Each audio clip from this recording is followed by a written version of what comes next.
selama 100 tahun, baru saya tahu bahwa dengan menggoreng apel dalam minyak panas, hasilnya adalah hidangan lezat yang wajib disantap saat perayaan. Nenek saya berhasil membeli 3 rumah dalam setahun di Shenzhen berkat hidangan ini. Dalam 10 detik, saya akan mengajarkan Anda cara membuatnya. Pertama, kupas apel dan potong menjadi irisan. Gunakan cetakan atau tutup botol untuk mencetak bentuk yang Anda suka. Kemudian, tambahkan 1 sendok cuka putih dan 1 sendok garam. Rendam selama 10 menit untuk mencegah apel menjadi hitam. Selanjutnya, tambahkan tepung maizena secukupnya dan aduk rata. Ini bagian penting. Pecahkan 1 butir telur ke dalam mangkuk, kocok hingga rata. Keluarga tercinta, saya setiap hari berbagi resep masakan rumahan yang enak. Mohon bantu saya dengan memberi tanda hati merah kecil sebagai dukungan untuk video hari ini. Terima kasih banyak. Setelah minyak panas, masukkan apel dan jangan diaduk agar bisa membentuk. Gunakan api kecil dan goreng hingga sedikit kecoklatan, lalu angkat.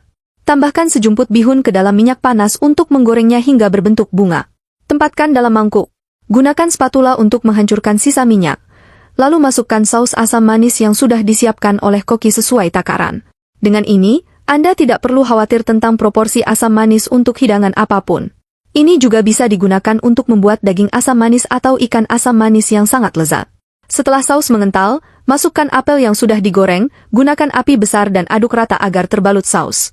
Selagi panas, masukkan ke dalam bihun yang sudah dihancurkan, aduk beberapa kali hingga terbalut bihun. Hidangan apel salju yang asam manis dan renyah pun selesai. Jika ada tamu di rumah, hidangan ini pasti akan disukai oleh anak-anak maupun orang dewasa. Jika Anda suka, simpan resep ini dan coba buat sendiri. Setelah membeli anggur, jangan langsung dimakan.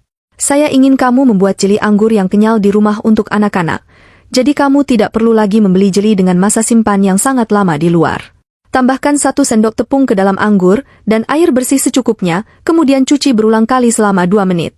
Setelah dicuci, akan terlihat banyak kotoran. Setelah itu, buatlah sayatan berbentuk salib pada anggur agar daging dan kulitnya terpisah. Tuang 500 ml air bersih ke dalam panci, masukkan kulit anggur, lalu panaskan dengan api kecil sambil diaduk searah jarum jam hingga warna air berubah menjadi merah muda. Kepada kakak-kakak, setiap kali saya meminta bintang merah, saya merasa ragu, tetapi bintang merah adalah dorongan dan dukungan untuk saya.